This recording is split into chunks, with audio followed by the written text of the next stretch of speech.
Et maintenant, on va passer à la séquence suivante qui concerne les 70 ans de l'appel, on est en 1954, de l'abbé Pierre. Et c'est Christian Finance qui est bénévole à Emmaüs, très investi avec cette association-là, mais qui est aussi, depuis longtemps, porteur d'un projet qui lui aussi s'appuie sur l'informatique pour relier les gens entre eux et qui s'appelle Copartage. Christian, tu as la parole. Merci. Bonjour à tous. Je vais essayer de faire rapide. Je vous dis juste qu'à un moment donné, on sera dans l'innovation. Qui dit innovation dit plutôt conceptuel. Donc, retenez ce que vous retenez pour aujourd'hui. Et puis, voyez un peu plus tard comment ça peut résonner chez vous. J'interviens effectivement aujourd'hui pour deux raisons. L'anniversaire de l'appel de l'abbé Pierre, en 1954, et puis le lancement, et ça je suis fier de le faire aujourd'hui, 7 novembre 2023, conseil départemental de Meurthe-et-Moselle, colloque sur les pauvretés, un projet comme le copartage avait toute sa place, et donc je suis heureux de le lancer aujourd'hui. Je vais vous expliquer de quoi il s'agit, mais on va commencer dans un premier temps par consacrer cet anniversaire, parler de l'appel de l'abbé Pierre. Juste une chose concernant cet appel-là, je voudrais remettre un petit peu le contexte. En travaillant le sujet, je me suis aperçu que le contexte était très différent d'aujourd'hui. Nous étions après-guerre. Entre 1946 et 1951, l'abbé Pierre a été député. Il s'est rendu compte que le gouvernement orientait ses investissements plutôt vers l'investissement de la reconstruction d'outils industriels, notre industrie française, plutôt que vers l'habitat. Ça, il a pu le constater à l'hémicycle, lors de ses présences à l'hémicycle. Et arrivé en 1954, alors que beaucoup vivent encore dans des baraquements, beaucoup de constructions sont insalubres, certains vivent dans des baraques, vous allez le voir en image, eh bien, la situation n'est pas très bonne puisque les températures sont à -15 et beaucoup de personnes sont en souffrance. Alors j'espère que le son va marcher. Au secours, une femme vient de mourir gelée cette nuit à 3 heures sur le trottoir du boulevard Sébastopol, serrant sur elle le papier par lequel, avant-hier, on l'avait expulsé. Chaque nuit, ils sont plus de 2000 recroquevillés sous le gel, sans toit, sans pain, plus d'un presque nu. Devant tant d'horreur, les cités d'urgence, ce n'est même plus assez urgent.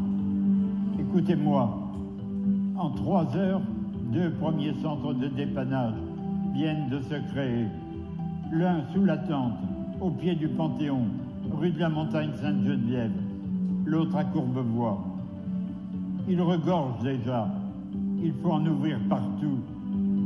Il faut que ce soir même, dans toutes les villes de France, dans chaque quartier de Paris, des pancartes s'accrochent sous une lumière dans la nuit, à la porte de lieux où il y ait une couverture, paille, soupe, et où on lise sous ce titre « Centre fraternel de dépannage » ces simples mots. Toi qui souffres, qui que tu sois, entre, dors, mange, reprends espoir. Ici, on t'aime. Voilà, alors pour la petite histoire...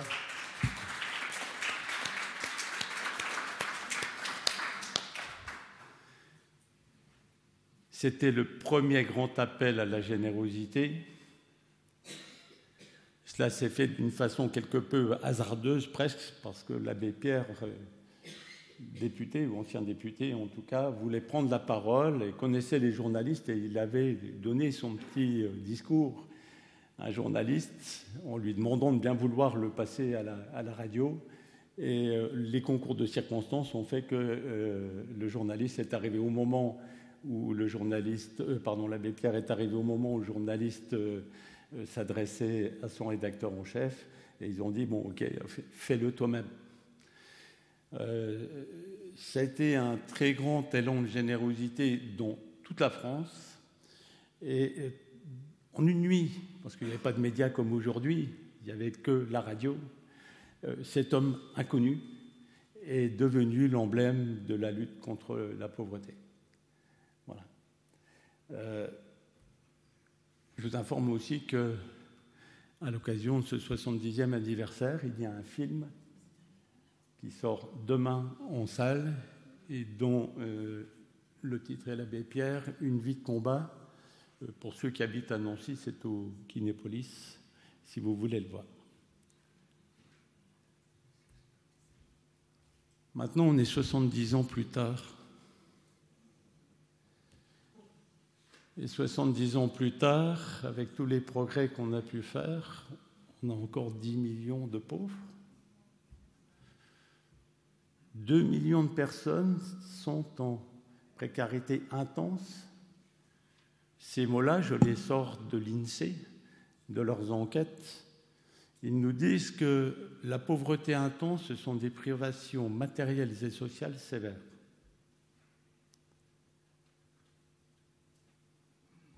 On est en 2023. On a plein de trucs chez nous qui débordent. On a du temps, on ne sait pas quoi en faire. Le contraire de la misère, on a parlé de la misère tout à l'heure, le contraire de la misère, c'est le partage, disait l'abbé Pierre. Et si on bougeait un petit peu toutes ces choses-là qu'on a, parce que vous savez, la personne qui est dans une situation de précarité, on en a entendu tout à l'heure parler, témoigner, elle a quelquefois juste besoin d'un cours de guitare, de partager une lecture sur un livre. Et il y a plein de petits services comme ça qu'on peut offrir. Beaucoup le font dans le cadre du bénévolat. Mais il y a une particularité dans ces 70 ans-là. Nos sociétés ont évolué. Elles se sont d'abord informatisées. Et puis maintenant, on en est aux réseaux sociaux. Alors j'entends souvent dans le milieu caritatif s'indigner sur la situation de ceux qui n'ont pas d'ordinateur ou de smartphone. Oui, c'est un problème. Cette fracture-là est un problème. Mais ça veut dire que 80% des personnes ont des outils avec lesquels ils communiquent, avec lesquels ils achètent, avec lesquels ils échangent et qui finalement facilitent leur vie. Dites-moi pourquoi les réseaux sociaux se développent. Dites-moi pourquoi le commerce électronique se développe, s'il ne nous aidait pas à vivre mieux. Donc en fait, le problème, c'est est-on capable d'intégrer dans nos modes de fonctionnement intellectuel, celui que je viens d'évoquer, la masse de toutes les situations particulières que sont celles des personnes qui sont au chômage, qui sont aidantes, qui sont bénévoles, qui sont infirmières, qui sont routières, etc. Moi, lorsque j'ai rencontré l'informatique, j'ai surtout vu ça. On a tous quelque chose à partager. Chaque fois que je voyais les sites de commerce électronique, je me disais, ou les sites de vente, je me disais, mais c'est simple de partager. C'est comme une photo. Si je veux prêter mon vélo, je le prends en photo. Si je veux faire un cours de guitare, proposer un service, j'ai juste à rédiger une petite annonce. Il y a de la générosité. Il y a de la bonté en chacun d'entre nous. Alors pourquoi ne pas mettre en place une telle solution ? Les solutions d'échange, elles existent déjà, vous en connaissez certainement. Tiens, comme ça, qui a déjà fait un achat électronique en ligne ? Vous levez la main qu'on rigole ? 75%. Ce sont des outils qui sont utilisés régulièrement. Mais qu'en est-il de l'accessibilité ? Plus les niveaux de revenus sont bas, plus les dépenses sont contraintes, et moins on a la possibilité de faire ces échanges. Alors on peut faire des économies tout de même. mais ça reste très très limité et certains n'y ont carrément pas accès.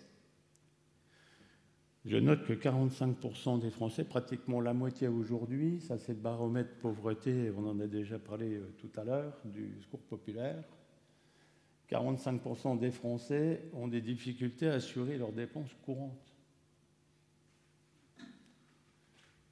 On est dans une situation qui est quand même relativement préoccupante, où la solidarité a tout lieu et tout intérêt à se développer. Alors moi, je me suis dit, ce qu'il faudrait faire, c'est une bourse d'entraide solidaire. On peut prendre des photos, on peut diffuser des annonces, et puis une bourse surtout qui n'oublie personne. Quelque chose qui, à la fois, engage de la réciprocité et qui soit en même temps, qui s'inscrive dans une dynamique de solidarité, qui soit en même temps un outil de solidarité. Alors, dans ma réflexion, j'ai pensé au café suspendu. Vous savez, on a parlé du café suspendu. Je trouve ça magique. Je dis, tiens, c'est marrant, je mets 2 €, le type, il met un bâton sur un tableau et hop, il y a quelqu'un qui va pouvoir avoir un café. Alors, je me suis dit, on peut, à l'aide des technologies, faire ce même genre de système, mettre en place quelque chose qui permette l'entraide, la réciprocité, la solidarité et qui n'oublie personne. Ça a donné à peu près ça. Alors, je vais vous décrire ce que c'est. À gauche, je souhaite donner un cours de guitare et je vais donner ce cours de guitare-là à raison de 10 heures. Cela a une valeur. Si je veux prendre ce cours-là et que je regarde sur les plateformes qu'on a vues tout à l'heure, je vais constater que le cours de guitare a un prix. Son prix moyen d'environ 25 €. Et donc pour 10 heures, la valeur de ce que j'ai à partager est donc de 250 €. Si j'offre 10 heures, j'offre l'équivalent de 250 €. Eh bien, ce que nous allons faire, c'est magique avec la technologie, vous avez fait du commerce électronique, vous avez dit, vous savez, des trucs où on met des chiffres dessus. Eh bien là, ce qu'on va faire, c'est qu'on va transférer ces 250 € qu'on appelle des euros solidaires, pour le coup, c'est une monnaie virtuelle, vers les bénéficiaires. Ça suppose que les bénéficiaires aient un compte Internet, un accès, qu'ils ouvrent un compte sur la plateforme de copartage pour recevoir cet argent. Ça suppose aussi qu'on sache qu'ils sont effectivement des bénéficiaires. Et donc cela va se faire en partenariat avec les associations caritatives qui, elles, ont un contact direct avec les bénéficiaires. Ça peut aussi se faire avec les services publics dans une certaine mesure. Donc, imaginez ce monde dans lequel tout ce que vous partagez, absolument tout ce qui traîne chez vous, devienne accessible aux personnes en situation de difficulté. Alors je dis qui traîne, mais il y a de l'utilité dans ce qui traîne. Il y a de la deuxième main et encore une fois, il y a tous les services. La deuxième chose qui va se produire sur la plateforme, c'est que si je produis un cours de guitare pour une valeur de 250 € solidaire, là pour le coup, c'est pour ça qu'il y a un petit S au bout, ça veut dire solidaire, eh bien à un moment donné, la personne qui va suivre le cours va me payer. Eh bien là, ce qu'on va faire, c'est qu'on va payer un peu plus tôt, de façon à ce qu'on ait du crédit d'échange. Donc pour ceux qui connaissent les SEL, les systèmes d'échange locaux, c'est à peu près comme ça que cela fonctionne. Donc ça veut dire quoi? Ça veut dire que je peux faire un échange de même valeur que ce que je partage. Pas ce que je vends, ce que je partage. Par exemple, si je veux me payer un cours de guitare à 25 €, c'est sa valeur, eh bien je vais chercher autour de moi, ou je vais chercher parmi mes talents et mes savoir-faire, ce que je peux proposer pour la même valeur, de façon à pouvoir faire l'échange. Et ce qui est très intéressant dans cette dynamique-là, c'est que les bénéficiaires ont leur place. On n'oublie personne. Le bénéficiaire peut très bien dire en contrepartie du cours de guitare, ça m'est arrivé, c'est pour ça que je vous le dis, à Emmaüs. Je peux très bien dire, je vais venir tondre ta pelouse. Oui, très bien. Vas-y, propose. Propose. Donc ça, c'est très important pour moi. Moi, je pense que nous sommes tous, femmes et hommes et femmes, dans nos altérités, des personnes dignes qui ont cette faculté-là à pouvoir échanger, à pouvoir offrir, à pouvoir contribuer, comme on l'a vu tout à l'heure dans l'emploi, y compris au quotidien, avec nos voisins, nos amis, etc. Alors, techniquement, là j'ai fait de la copie d'écran pour vous montrer ce que c'est. À gauche, on a une liste, comme on la trouve sur Le Bon Coin, Vinted, etc. Vous remarquerez que les publicités ne sont pas des publicités commerciales, ce sont des publicités pour les associations caritatives et pour qu'elles puissent passer de l'information. C'est un petit clin d'œil. On a repris les codes habituels, mais là, pour le coup, orientés vers la solidarité. Et puis, sur la partie droite, on a le connecteur de paiement. Vous savez ce que vous avez quand vous faites votre commande Internet. À un moment donné, il y a votre banque qui vous dit c'est combien de paiement, où il faut mettre votre code. Là, c'est un petit peu la même chose. Donc, on utilise des technologies digitales et puis on offre ces technologies digitales pour en faire quelque chose d'un peu plus productif sur le plan des échanges. C'est une solution vertueuse parce qu'elle est solidaire, elle inclut les plus fragiles, on a tous quelque chose à partager. C'est une possibilité pour chacun de s'impliquer, donc de s'épanouir, c'est inclusif. Et enfin, c'est éco-responsable, puisque tout ce qui est réemploi préserve les ressources de la planète. Et donc là, on rentre dans cette dynamique du réemploi et de la préservation des ressources de la planète. En résumé, c'est une nouvelle façon d'aider. C'est une solution de citoyenneté et c'est une solution qui est contributive au bien-être de tous. C'est juste la question à se poser. Moi, j'ai remarqué que les gens à qui j'en parle, à qui j'ai eu l'occasion d'en parler, à certains moments m'ont dit « mais c'est fou, avant je n'avais pas cette logique intellectuelle de dire qu'est-ce que je peux partager ». Et le fait de côtoyer, je me côtoyer moi parce que je suis assez bavard, mais de côtoyer cette idée-là, finalement, ça devient presque une boulimie du partage. Alors, souvenez-vous, le contraire de la misère, c'est le partage. Je vais rapidement remercier toutes les structures qui m'ont aidé sur le projet. C'est un projet qui est très sérieux. L'un de mes principaux accompagnateurs s'appelle Finance Innovation. Donc on est dans l'innovation financière, une monnaie sociale. Donc je vous ai dit, ne vous inquiétez pas si aujourd'hui tout n'est pas acquis, mais ce que je vous invite à faire, en revanche, c'est à vous inscrire sur la plateforme, c'est à l'expérimenter, c'est à soutenir l'initiative là où vous êtes. Donc il y a plein d'amis, associations. Tout cela mérite d'être promu, c'est gratuit. C'est gratuit pour tout le monde, c'est gratuit pour les bénéficiaires. Je serai le premier la semaine prochaine, puisque je le lance, donc il va falloir y aller. Je serai le premier la semaine prochaine au Resto du Cœur, à aller voir les bénéficiaires, à Emmaüs, à dire... OK, inscris-toi sur la plateforme. Il y a juste à s'inscrire. Si on veut partager, il y a juste à prendre une photo. La générosité, il y en a. C'est un moyen d'expression. Voilà, je vous remercie beaucoup et je vous souhaite une bonne fin de journée. Et n'hésitez pas, si vous avez des questions, à venir m'avoir.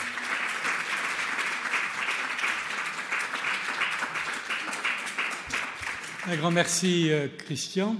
Et on se souviendra que c'est ici, dans cette salle, aujourd'hui, qu'est né Copartage. Donc, bonne chance à Copartage Et je sais que ça a été un énorme travail pour aboutir Et je le à ça. remercie parce qu'il m'a beaucoup aidé.